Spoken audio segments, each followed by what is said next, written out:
Hi, I'm Frank, and you're tuning in to the Money Cup channel. Today, we're diving into the luxury goods economy sector. I know you probably associate it with iconic brands like Louis Vuitton, Hermès, Rolex, and so on. But what happens when luxury goods rise or fall in value? In the last year and a half or so, I've been anticipating inflation. And during inflationary times, the best move is to invest in luxury goods stocks. Investing in luxury goods stocks turned out to be a smart decision. Louis Vuitton hit all-time highs, and Bernard Arnault, the head of Louis Vuitton, and Moët Hennessy at one point became richer than Elon Musk, becoming the wealthiest person in the world. But now, luxury goods are in free fall. When luxury goods are plummeting, a recession usually follows. But why is that? Is it because the wealthy can no longer afford their Hermès bags? Has Zuckerberg run out of money to buy a couple of Rolexes? You'll see that luxury goods aren't primarily bought by the wealthy. What Louis Vuitton and Bernard Arnault have masterfully done is to convince the middle class to purchase luxury goods to elevate their social status. After all, people who buy incredibly expensive items, which don't always match their price and quality, do so to appear wealthy, so that those around them believe they're rich. If you buy your wife 2 Hermès bags, a Louis Vuitton handbag, and an Armani suit, you're sure the neighbor will envy you, and he probably does. But if you pay close attention, you'll notice, for example, that Steve Jobs didn't wear clothes with visible extravagant branding. Likewise, Mark Zuckerberg does not flaunt Rolex watches or wear shirts with shiny logos of the brand. If you look closely, those famous black turtlenecks Steve Jobs wore weren't just any shirts. They cost around $500 and were a blend of cashmere and silk. Similarly, Mark Zuckerberg's shirts cost about $400 and are by Brunello Cucinelli, a brand that doesn't splash logos all over their clothing. You might have noticed that many luxury brands like Ralph Lauren Polo, which in my opinion isn't exactly high luxury, but is still pricier than most, have been making their logos bigger and more prominent on shirts and clothing. The polo player isn't a small, subtle emblem on the side anymore. It's growing larger. Even Lacoste has enlarged its iconic crocodile logo.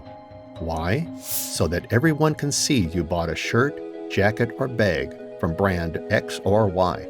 Even more so, Hermès has implemented a strategy where if you're a middle-class individual dreaming of one day owning a Birkin bag, they won't sell it to you right away. Instead, they require you to have a purchase history with Hermès first.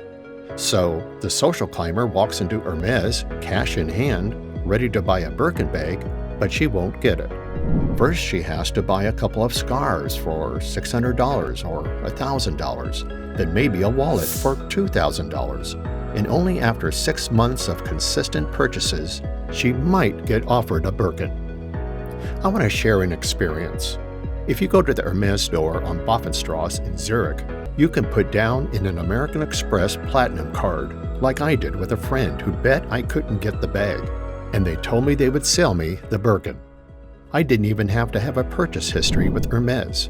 It was my first time in the store. All of these strategies are designed to make the middle class feel wealthy and create the illusion that they're part of the elite. They believe they're rich, so they go and take selfies with their luxury purchases. For instance, the popular brand Zalando has taken Switzerland by storm.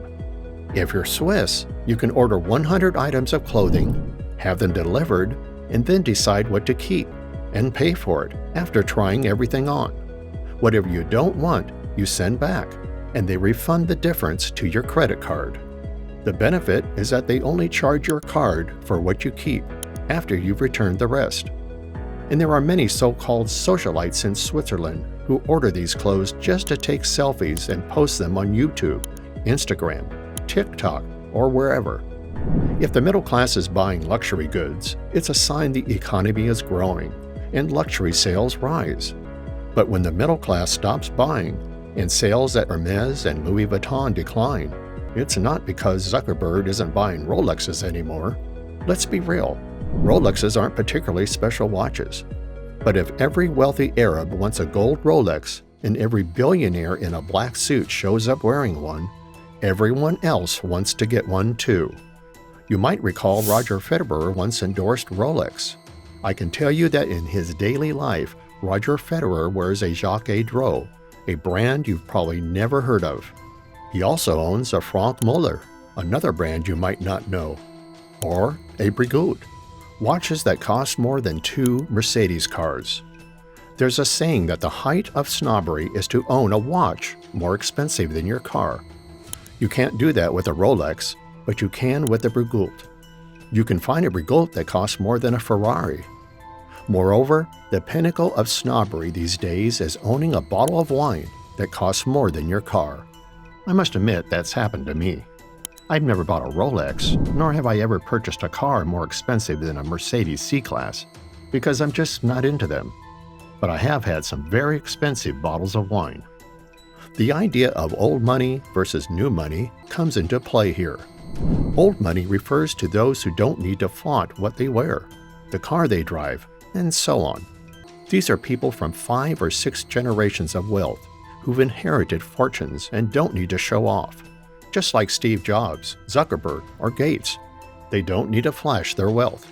We all know they're billionaires, some of the richest people in the world, like Elon Musk. Musk doesn't need to buy a Hermès or Louis Vuitton wallet or a Rolex watch, because we all know he's rich enough to buy every Rolex if he wanted to. This brings me to the main point of this video, the obsession that has grown so strong where every man saves up to buy his wife that coveted Hermès Birkin bag. And yes, he might seem wealthy, but on the other hand, he's still got 20 years left on his mortgage and both cars are on lease. But hey, they've got a Hermès bag.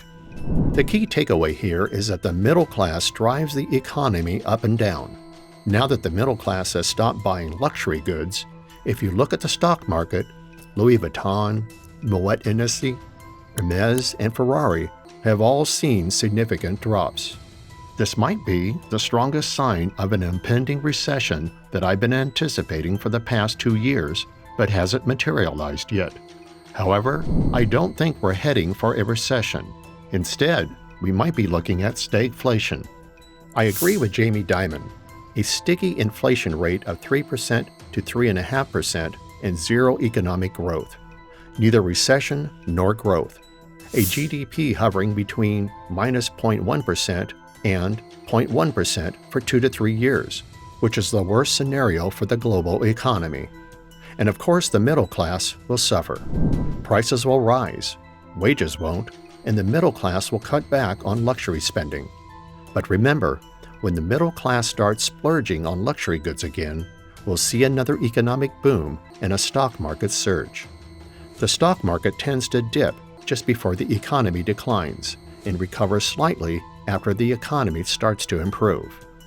Don't forget to join us on Money Cup, where we'll continue to explore and learn about economics.